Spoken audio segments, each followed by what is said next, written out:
우리는 지난 시간 포로로 잡혀간 바벨론 땅에서 하나님의 백성으로서의 정체성을 지키며 믿음으로 사는 것을 선택했던 다니엘과 세 친구에게 하나님께서 베풀어 주셨던 은혜에 대해서 생각해 보았습니다. 세상의 힘과 권력에 압도당하고 우상 숭배와 유혹이 많은 바벨론에서 다니엘과 세 친구가 정한 뜻을 따라서 살아갈 수 있도록 하나님께서 은혜를 베풀어 주셨던 것입니다. 그들의 마음과 생각을 지켜주셨고 믿음을 따라서 순종의 길을 걸어갈 수 있는 상황과 환경도 함께 열어주신 것입니다. 그 모든 것이 하나님의 은혜였습니다. 하나님의 은혜 없이 하나님 보시기에 온전한 삶을 살아낼 수 있는 그런 사람은 한 사람도 없습니다. 믿음과 순종의 삶을 살았다면 그것 또한 하나님의 은혜라는 사실을 알아야 합니다. 은혜는 순종의 대가로 주어지는 것이 아닙니다. 은혜는 하나님께서 값없이 주시는 선물입니다. 은혜는 사람의 자격이나 조건이나 공로가 아니라 예수님을 통해서 우리에게 주시는 것입니다. 하나님께서 우리를 보시고 은혜를 베푸시는 것이 아니라 예수님을 보시고 우리에게 은혜를 베풀어 주시는 것입니다. 그러므로 우리는 우리를 위해서 죽으시고 부활하신 예수님을 의지하여서 그리고 지금도 하나님 보좌 우편에서 우리를 중보하시는 예수님을 의지하여서 하나님께 은혜를 구할 수 있습니다. 바벨론과 같은 오늘날의 세상 속에서 우리 역시 다니엘과 세 친구처럼 하나님께서 기뻐하시는 뜻을 정하고 그 뜻을 따라서 살아갈 수 있는 은혜를 구하면서 그렇게 살아가야 할 것입니다. 이것이 지난 시간에 제가 설교했던 내용의 요약입니다. 이렇게 하나님께서 주시는 은혜는요, 상황과 환경에 따라서 변하는 것이 아닙니다. 1장 21절의 말씀을 보겠습니다. 다니엘은 고레스 왕 원년까지 있으니라. 고레스는 바벨론을 무너뜨렸던 페르시아의 왕입니다. 막강한 제국이었던 바벨론이 무너지기까지 70년의 세월이 걸렸습니다. 그 세월 동안 하나님께서는 다니엘에게 날마다 변함없는 동일한 그런 은혜를 하나님께서 부어주셨고 다니엘은 그 하나님의 은혜 가운데서 자신이 정한 뜻을 따라서 그렇게 순종의 삶을 살아갈 수 있었다는 것이죠. 일평생 수많은 도전과 위협이 있었지만 다니엘은 하나님의 은혜 가운데서 하나님의 백성으로서의 정체성을 잃어버리지 않고 살아갈 수 있었다는 것을 본문이 말씀하고 있습니다. 이처럼 21절의 말씀은요, 우리가 이 땅을 살아가는 동안 하나님의 은혜가 우리를 붙들고 우리를 인도하고 우리를 지키신다는 것을 말씀하고 있습니다. 그리고 우리의 마지막은 실패와 좌절이 아니라 승리와 기쁨으로 끝나게 된다는 것을 우리에게 분명하게 말씀해 줍니다. 고레스 왕 원년에 있었던 일이 무엇입니까? 여러분들이 알고 있는 것처럼 그때의 포로 귀환이 이루어지죠. 이스라엘 백성들은 바벨론 땅에서 포로 생활을 마치게 되어지고 성전 재건을 위해서 예루살렘으로 돌아가게 되는 일이 그때에 일어나게 됩니다. 막강한 힘과 권세 아래서 하나님의 백성들이 고난과 환난 가운데서 살아가지만 그 고난과 환난이 영원하지 않다는 것을 보여주고 있는 것입니다. 반드시 고난과 환난에는 끝이 있습니다. 세상의 힘과 권세는 영원한 것이 아니기 때문에 그렇습니다. 영원한 것이 있다면 그것은 하나님의 나라입니다. 이것은 저와 여러분에게 있는 소망입니다. 우리의 삶에도 고난과 환난이 있기 마련입니다. 슬픔과 눈물이 있습니다. 때로는 이런 것들이 우리의 마음을 낙심하게 만들고 우리의 마음을 무너뜨리기도 하지만 우리의 삶은 절망과 실패로 끝날 수 없습니다.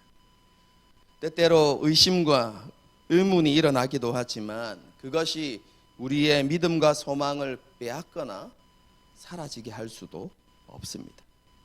왜냐하면 우리가 이미 흔들리지 않는, 히브리서 말씀에 의하면 진동하지 않는 하나님의 나라를 우리가 이미 받았기 때문에 그렇습니다. 우리가 견고한 하나님의 나라 위에 서 있는 것입니다. 그뿐만 아니라 우리에게 약속을 주신 하나님께서 그 약속을 반드시 지키실 것이기 때문에 그렇습니다. 그러므로 우리는 하나님 나라에 합당한 자녀로서 합당하게 변화되어져 가고 성장하게 될 것입니다.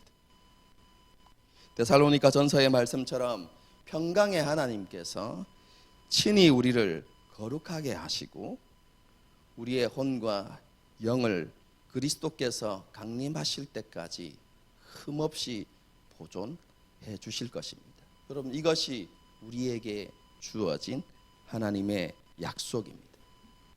우리가 흔들리지 않는 나라 위에 서 있을 뿐만 아니라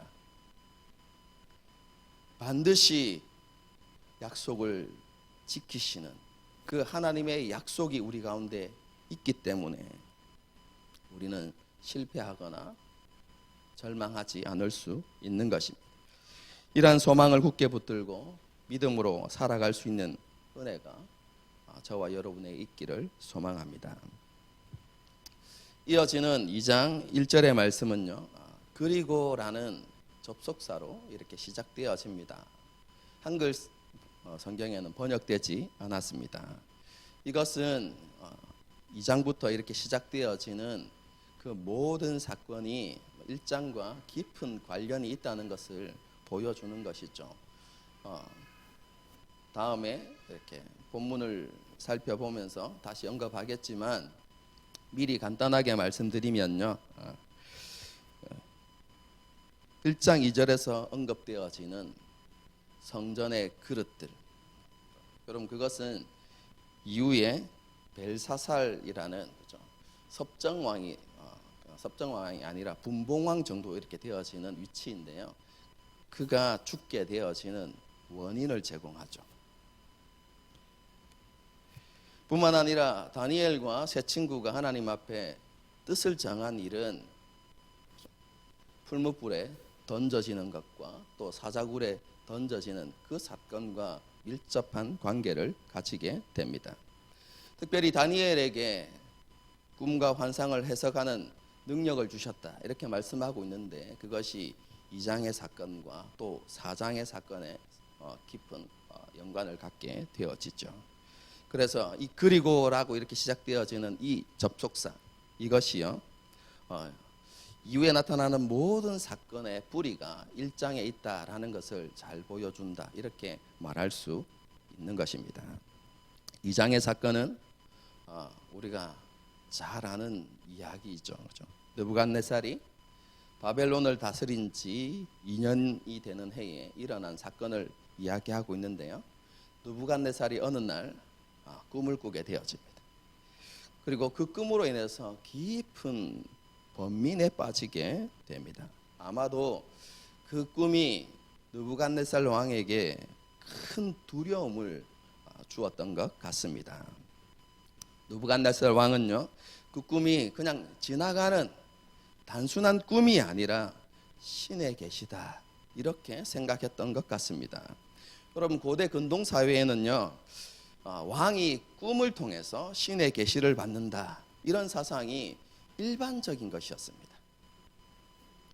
그뿐만 아니라 기이한 자연 현상이나 별의 움직임, 그럼 그것은 징조가 되어진다라고 그렇게 생각하는 경향들이 많았습니다.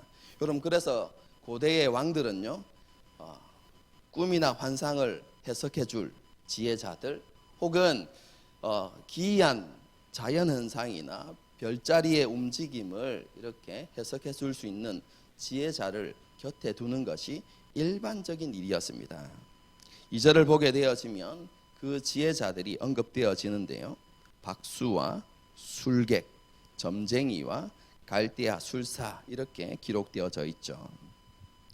그럼 느부갓네살의 그 당시에 느부갓네살 왕의 생각과 감정을 정확하게 설명할 수는 없습니다. 하지만 대충 추측해 보면 이랬을 거라고 생각이 되어집니다. 그렇죠? 한 신상을 보았고 그 신상이 굴러온 돌에 의해서 산산조각이 나는 것을 보면서 의문이 들었겠죠. 여러분, 그런데 이런 느낌이 들었던 것 같습니다. 그 큰 신상이 자신과 바벨론 제국과 깊은 관련이 있고, 그렇죠?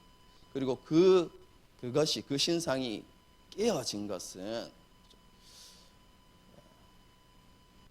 자신과 바벨론이 겪게 되어지는 큰 어려움이 아닐까, 이런 생각을 품었던 것 같습니다.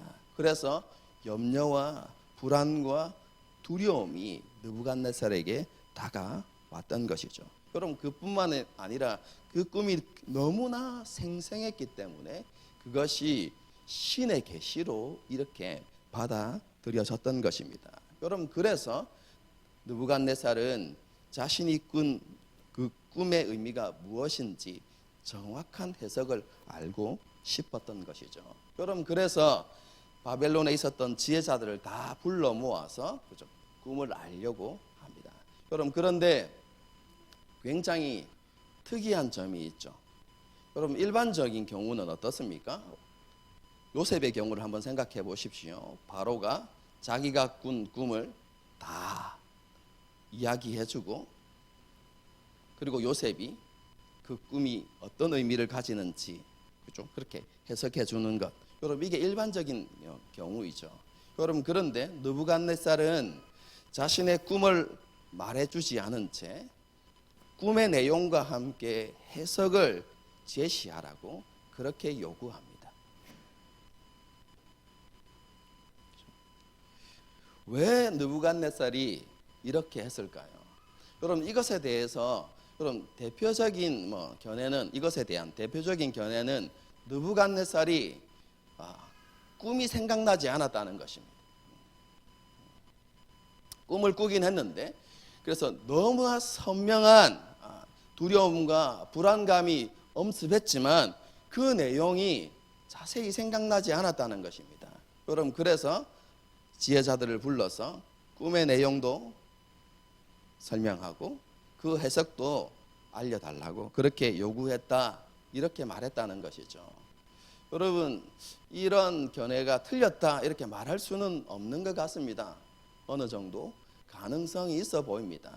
여러분, 그런데요, 본문의 내용을 잘 읽어보시면 이 본문의 흐름을 통해서 알 수 있는 것은 느부갓네살이 그 꿈에 대해서 분명히 알고 있었다는 것입니다. 그리고 만약에 여러분 그 꿈이 생각나지 않았다면 한 번쯤은, 그죠? 내가 꿈을 꾸었는데 큰 징조를 가진 꿈인 것 같은데 내가 생각나지 않는다라는 이런 언급을 한 번쯤은 했을 법합니다. 여러분, 그런데 이 장의 내용을 끝까지 읽어보아도 느부갓네살이 자신의 꿈이 기억나지 않는다는, 혹은 그와 비슷한 뉘앙스를 풍기는 그런 말을 한 번도 하지 않았다는 사실을 보게 됩니다. 그리고 조금 전에도 말씀드렸지만 본문의 내용 자체가, 그렇죠? 느부갓네살이 그 꿈을 분명히 알고 있었다는 그런 의미, 그런 내용을 이렇게 보여주고 있다는 사실을 우리는 생각해 볼 필요가 있습니다. 여러분, 그렇다면 그 꿈을 알고 있었던 느부갓네살이 왜 이런 황당한 요구를 했을까요? 꿈의 내용도 알려주지 않은 채 그 내용과 해석을 제시하라고 그렇게 이야기했을까요? 여러분, 그것은 아마도 느부갓네살이 그 꿈이 너무나 중요한 것이다 라고 이렇게 생각했기 때문인 것 같습니다. 그 꿈이 신의 계시였는데 자신과 바벨론의 흥망성쇠와 흥망성쇠와 직결되어지는 그런 꿈이라고 생각했던 것이죠. 여러분, 그렇기 때문에 이 꿈에 대한 정확한 해석이 필요했다는 것입니다. 그런데 한번 생각해 보십시오. 느부갓네살이 그 꿈을 지혜자들에게 이렇게 알려주었을 때 지혜자들이 제시하는 그 꿈의 해석이 정확한 것인지 아닌 것인지 분별할 수가 없는 것이죠. 여러분, 그 당시 지혜자들은 어떻게 이야기했냐면, 꿈을 들으면 그렇죠? 자신이 그 꿈을 가지고 신에게 가서 물었더니 신이 이렇게 그 뜻을 계시해 주셨다, 이런 식으로 좀 왕에게 이야기해 왔던 것이죠. 여러분 그 꿈도 마찬가지입니다. 꿈을 이렇게 설명해 주었을 때 지혜자들이 자기들이 말한 것처럼 신 앞에 들고 간다고 이야기하겠죠. 그리고 며칠이 지나서 꿈의 해석이라고 가져오는데 정말로 그것이 신으로부터 받은 해석인지 아니면 지혜자들이 자기들끼리 머리를 맞대가지고 그럴듯하게 만들어서 가져온 해석인지 느부갓네살은 확신할 수 없었던 것입니다. 그래서 느부갓네살이 고민한 끝에 이런 결론을 내리는 것이죠. 만일 지혜자들이 평소에 말해왔던 것처럼 꿈의 해석이 신의 계시로 말미암은 것이라면 그 신은 그 꿈의 내용조차도 분명히 알려줄 수 있을 것이다 라고 그렇게 결론을 내렸던 것이죠. 여러분, 그래서 느부갓네살이 지혜자들을 불러 모아놓고 꿈의 내용과 함께 해석을 제시하라 이렇게 요구했던 것입니다. 여러분, 이 명령은 그죠? 너무나 황당한 것이었습니다.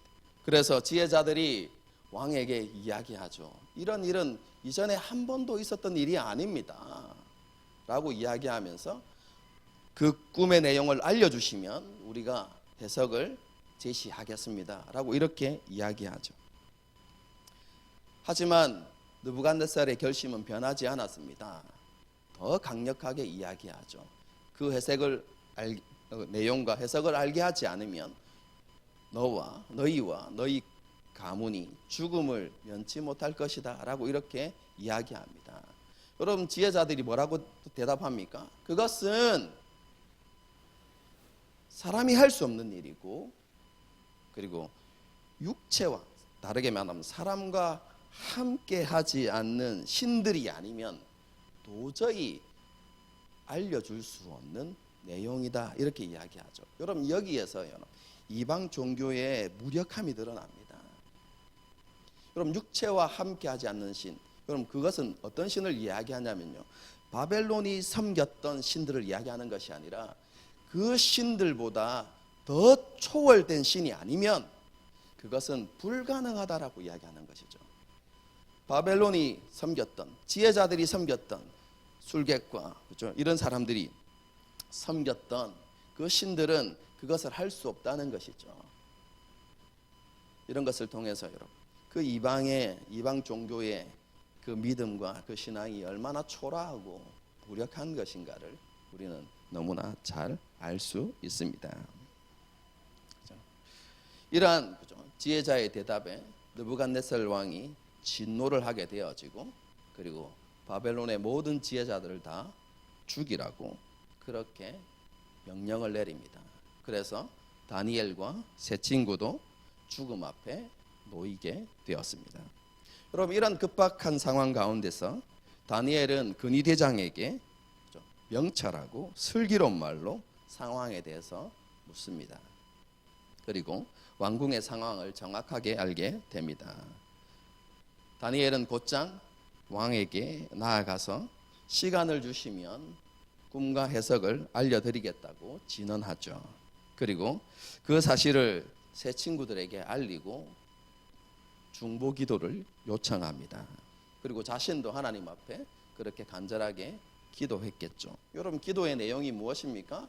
그것은 뜻을 정하고 유혹과 우상 숭배가 가득했던 그 바벨론 땅에서 하나님의 백성으로서의 정체성을 지키며 살아왔던 자신과 그리고 새 친구가 이방의 그 술객자들과 지혜자들, 박수들, 그죠?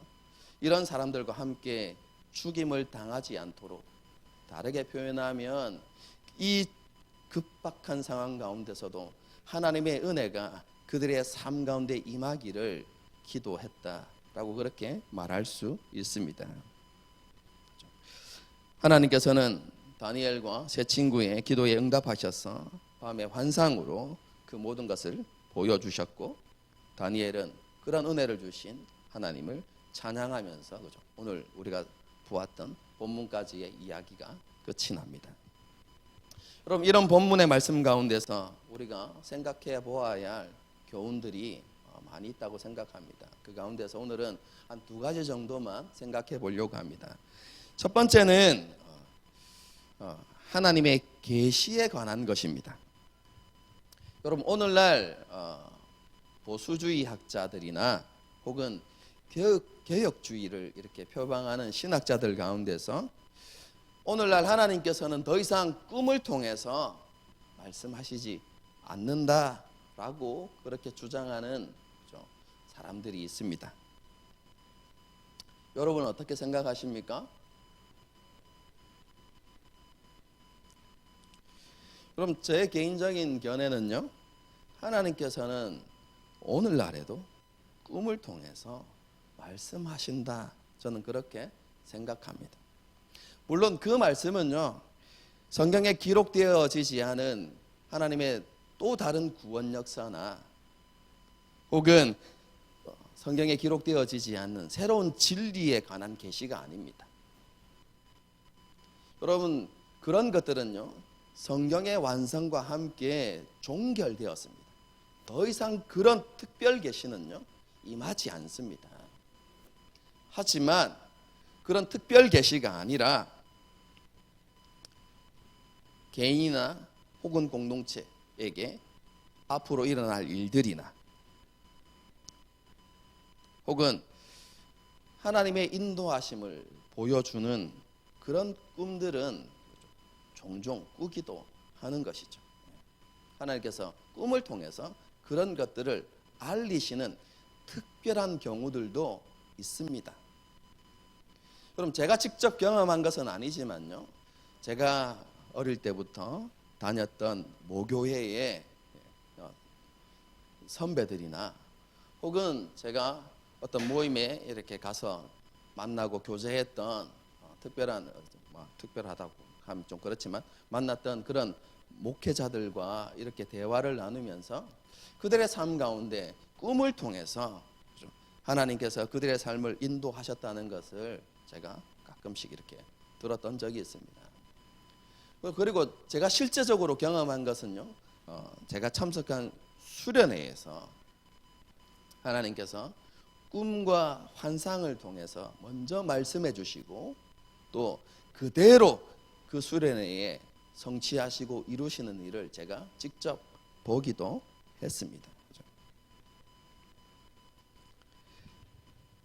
그렇기 때문에요, 제가 개인적으로 저는 개인적인 경험을 통해서 하나님께서는 지금도 우리가 가야 할 길이나 또 혹은 선택의 상황에서 혹은 하나님의 인도하심을 위해서 꿈을 통해서 하나님께서 우리에게 알리시기도 한다, 저는 그렇게 생각합니다. 아니, 확신합니다. 하지만요, 꿈을 통해서 하나님께서 말씀하신다는 것을 일반화할 수는 없습니다. 왜냐하면 모든 그리스도인들에게 하나님께서 그렇게 역사하시지 않기 때문에 그렇습니다. 어떻게 보면요, 하나님의 그러한 인도하심, 꿈이나 환상을 통해서 인도하심을 받는 그리스도인은 많지가 않습니다. 그렇기 때문에 그것을 일반화할 수는 없습니다. 하지만 하나님께서 그런 것들을 통해서도 말씀하신다라는 생각들은, 그죠?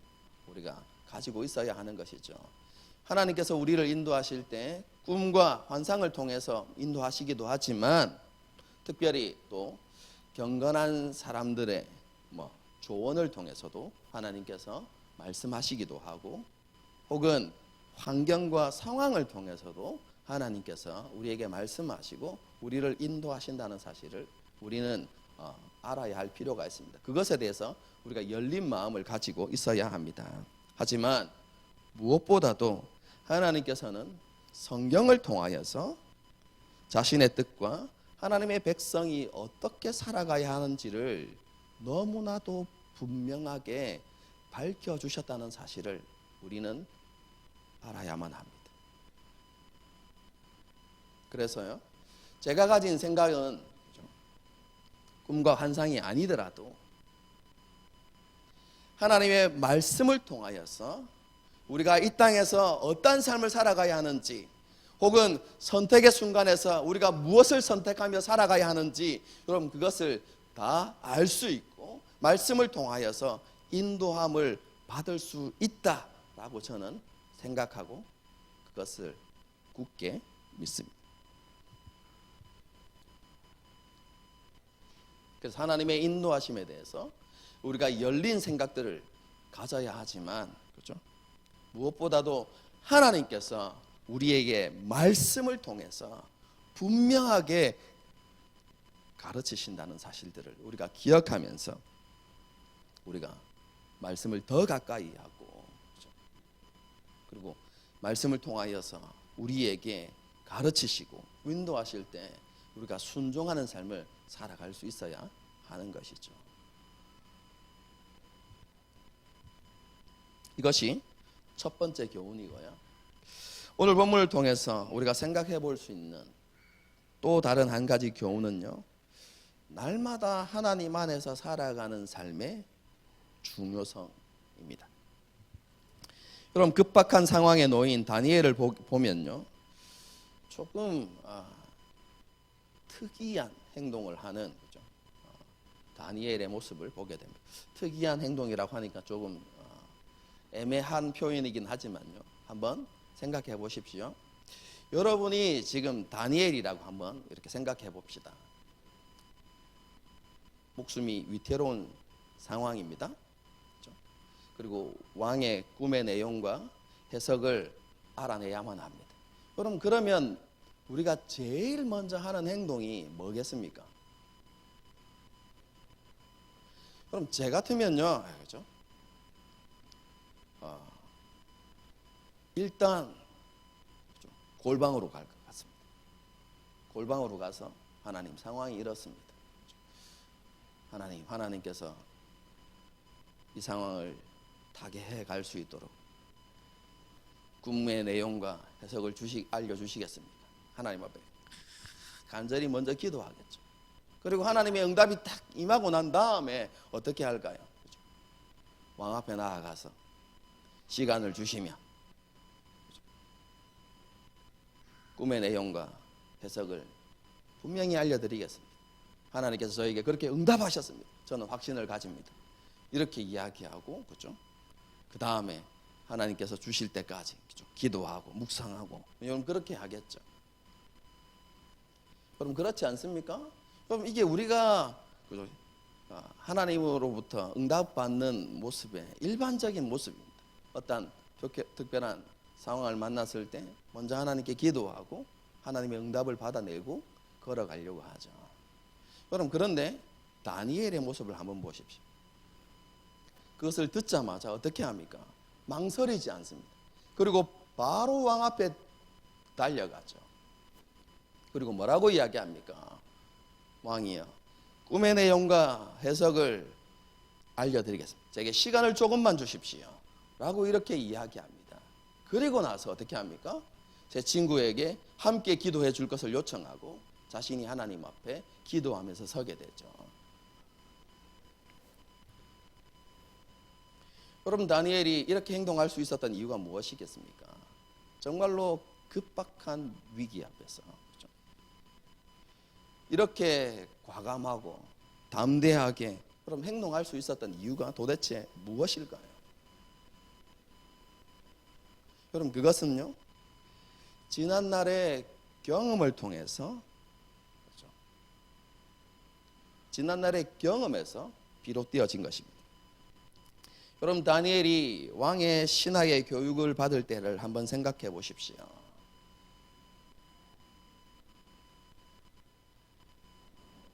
그가 하나님 앞에서 뜻을 세울 때, 그리고 하나님의 백성으로서의 정체성을 잃어버리지 않고 믿음을 지키고 순종하기로 결심했을 때, 여러분 그 이후에 일어날 일들에 대해서 그는 생각해 보지 않았을 것입니다. 반드시 하나님께서 그의 삶을 형통케 하시고 자신을 왕 앞에 세워 주실 것이다, 이렇게 확신하지 않았을 것입니다. 그 일로 인하여서 자신에게 어려움이 닥칠 수도 있고, 그렇죠? 심지어 자신이 목숨을 잃을 수 있을 것이라는 생각까지 했을 것입니다. 그럼에도 불구하고 하나님 앞에서 하나님의 백성으로의 정체성을 버릴 수 없다고 그렇게 생각했고, 그래서 뜻을 정하여서 하나님 앞에 순종하기로 그렇게 결심한 것이죠. 여러분 그렇게 뜻을 세우고 하나님 앞에서 온전한 순종의 삶을 살아갈 때 그들의 삶 가운데, 다니엘의 삶 가운데 임하셨던 그 놀라운 하나님의 은혜를 경험했던 것입니다.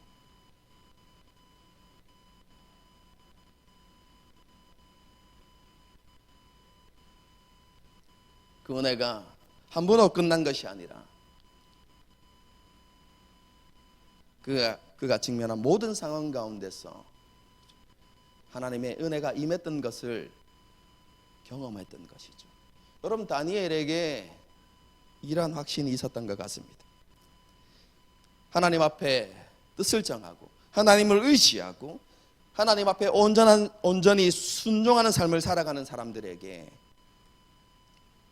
하나님께서는 은혜를 베풀어 주신다 라는 확신이 그에게 있었던 것 같습니다.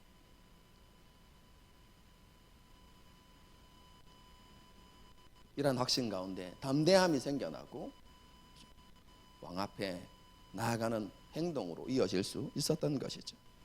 여러분 이와 매우 비슷한 사건을 기록하고 있는, 그렇죠? 성경 본문이 있습니다. 사무엘상 17장의 말씀입니다. 여기에 여러분 우리가 너무나 잘 알고 있는 한 가지 사건이 나타납니다. 혹시 뭔지 아시는 분 있습니까?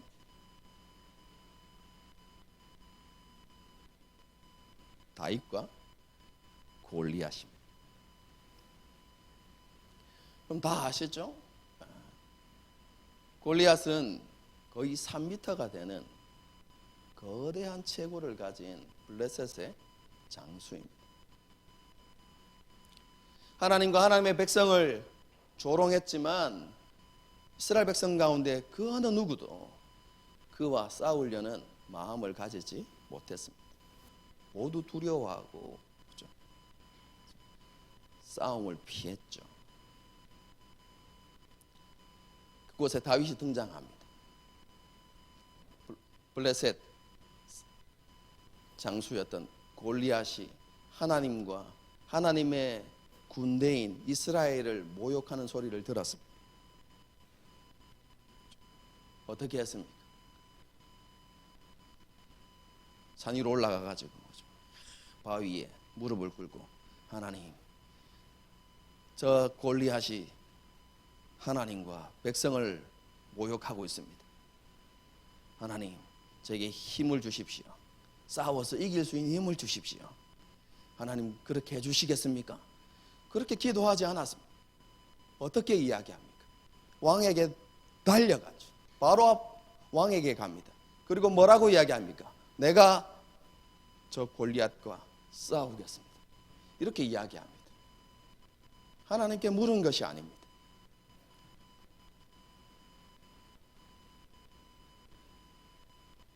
그때 사울 왕이 만류하죠. 너는 아직 소년이고 저는 장수 중에 장수다. 이길 수 없다. 라고 이렇게 이야기할 때 다윗이 뭐라고 이야기합니까? 내가 양을 칠 때에 하나님께서 사자와 곰으로부터 나를 지켜주셨습니다. 그 사자와 곰이 양을 물어갈 때 자신은 하나님을 의지하여서 그 양을 그 입에서 찾아왔고, 그들이 나를 해치려고 하면 내가 그들의 수염을 잡고 그들을 죽였습니다 라고 이렇게 이야기합니다. 그리고 이렇게 이야기하죠. 저 블레셋의 장수 골리앗도 그렇게 될 것입니다. 이렇게 이야기하죠. 다윗 역시 하나님 앞에 나아가서 응답을 먼저 구하지 않았습니다. 지난날 자신을 사자와 곰으로부터 자신을 지켜주신 그 하나님의 은혜를 기억하면서 골리앗과의 싸움에서도 하나님의 은혜가 자신에게 임할 것이라고 확신했던 것이죠. 무엇보다도 하나님과 하나님의 백성, 하나님의 군대 이스라엘을 모욕하는 저 골리앗을 하나님께서 가만두시지 않을 것이다 라는 확신이 있었던 것이죠. 이러한 확신이 담대함과 용기를 만들어낸 것입니다.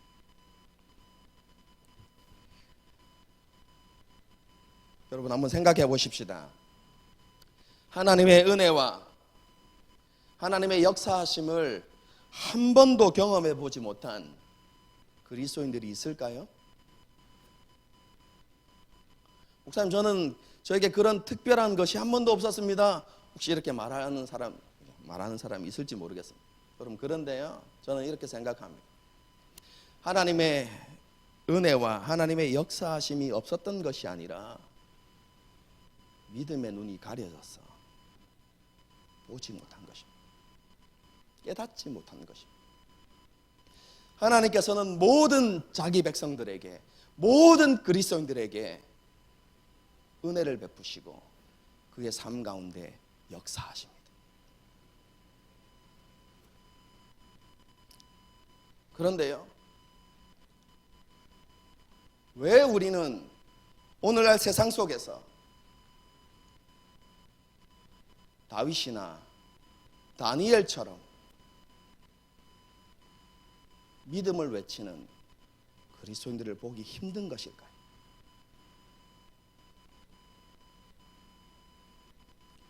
도대체 다윗과 다니엘, 그들과 우리가 다른 점은 도대체 무엇이겠습니까? 그럼 그것은요, 매일의 삶에서 우리와 다른 점이 있었습니다. 다윗과 다니엘은 매일의 삶 속에서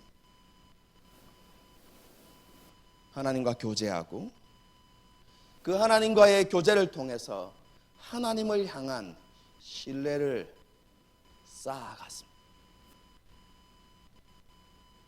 믿음의 내공을 쌓아갔던 것이죠.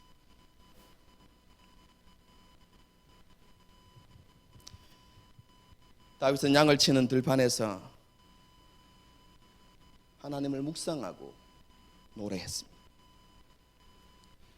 다니엘은요, 최소한 하루에 3번씩 철저하게 하나님께 기도하는 시간을 지켜내었습니다.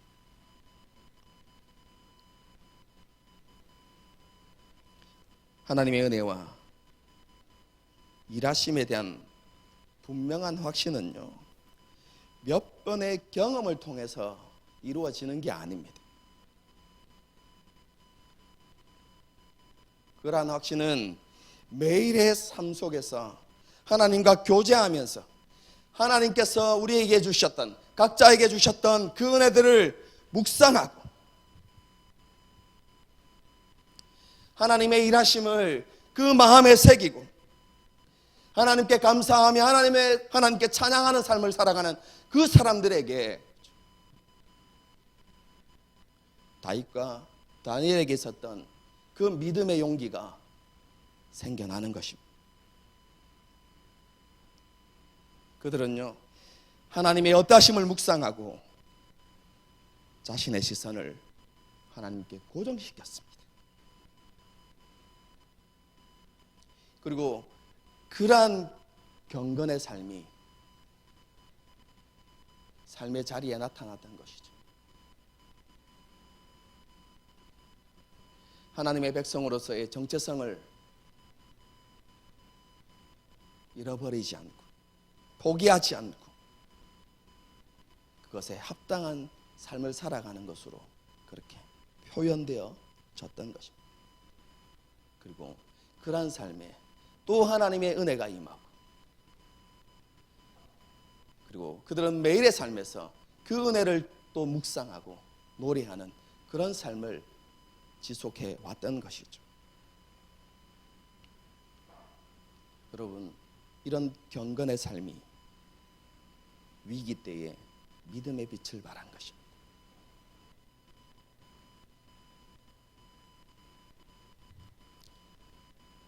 하나님을 기억하고 하나님의 은혜에 닻을 내린 사람은 어떠한 위기 앞에서도 흔들리지 않습니다. 오히려 그 위기 앞에서 믿음을 외치고 하나님의 영광을 드러냅니다. 이것이 하나님께서 사용하시는 사람들의 모습입니다. 모든 것이 평안할 때는 믿음의 차이가 드러나지 않습니다. 하지만 위기가 오면 자신이 가진 믿음이 어떠한 믿음인지가 분명하게 드러나게 되어 있습니다. 저는 지금이 바로 그런 때라고 생각합니다. 교회를 향한 부정적인 생각들과 비판이 세상에 난무하고 있습니다.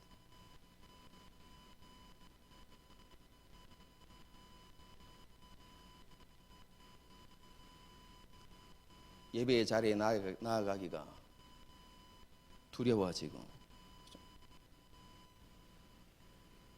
주저하게 되어지죠. 코로나로 인해서 함께 모여 예배하는 것과 성도의 교제가 잘 이루어지고 있지 않습니다. 그리고 일상의 삶이 무너져 가고 있죠.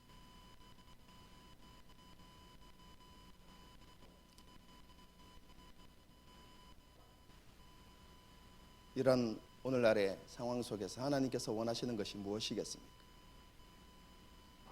그것은 저와 여러분이 믿음을 일깨워서 이 위기 앞에서 믿음의 빛을 발하는 것입니다. 우리가 그렇게 하기 위해서 우리가 진정으로 회복해야 되는 것이 무엇입니까? 그것은 하나님의 은혜를 되짚어 보는 것입니다. 지난날 하나님께서 우리의 삶들 가운데 어떤 일들을 행하셨는지를 곱씹어 보는 것입니다.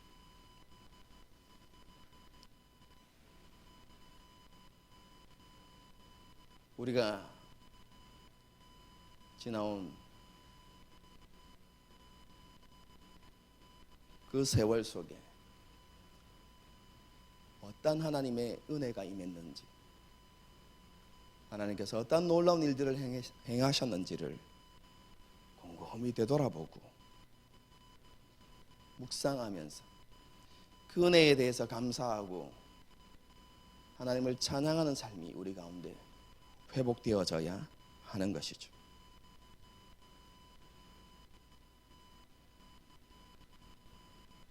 날마다 시간을 구별하여서 그렇게 하나님 앞에 나아가는 그 시간들이 우리 가운데 회복되어져야 하는 것입니다. 그리고 그 시간을 통해서 우리의 시선이 하나님께 고정되어져야 하는 것이죠. 저는 물론 너무나 바쁜 일상을 살아가기 때문에 매일 그렇게 하기 힘들 수도 있다고 생각합니다. 하지만 하나님께서 보시는 것은 형식이 아니라, 형식도 중요하지만 그것보다 더 우리의 중심을 보지 않으십니까? 매일 할 수 없다면 일주일의 삶을 우리가 다시 한번 정리해 보면서 내가 하나님께 드릴 수 있는 시간들을 만들어내고 그 시간만큼은 하나님 앞에 지키려는 그런 노력이 우리 가운데 있어야 하지 않겠습니까?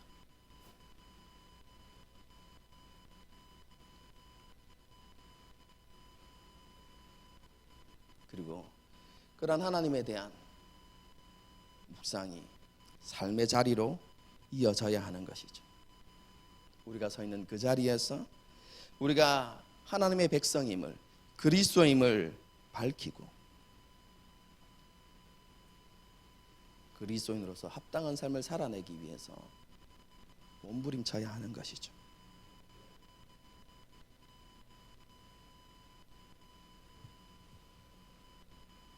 그리고 다니엘처럼 그 일을 나 혼자 감당해낼 수 없다는 사실을 인정하고 함께 부름받은 지체들과 협력해야 되는 것이죠. 다니엘이 새 친구에게 기도의 요청을 했던 것처럼 하나님께서 함께 교회를 섬기도록 부름받은, 함께 이렇게 불러주신 성도들과 함께 교제하면서 기도를 요청하고 서로를 격려하면서 우리가 그런 믿음의 삶을 지켜나가야 하는 것이죠. 저는 이것이 오늘날 하나님께서 저와 여러분에게 요구하시는 것이라고 생각합니다.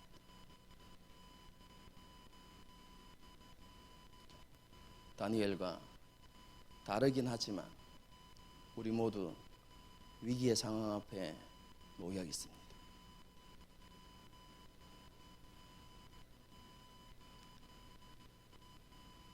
이 위기의 상황 앞에서 저와 여러분은, 여러분의 믿음은 어떤 믿음인지를 돌아보십시다.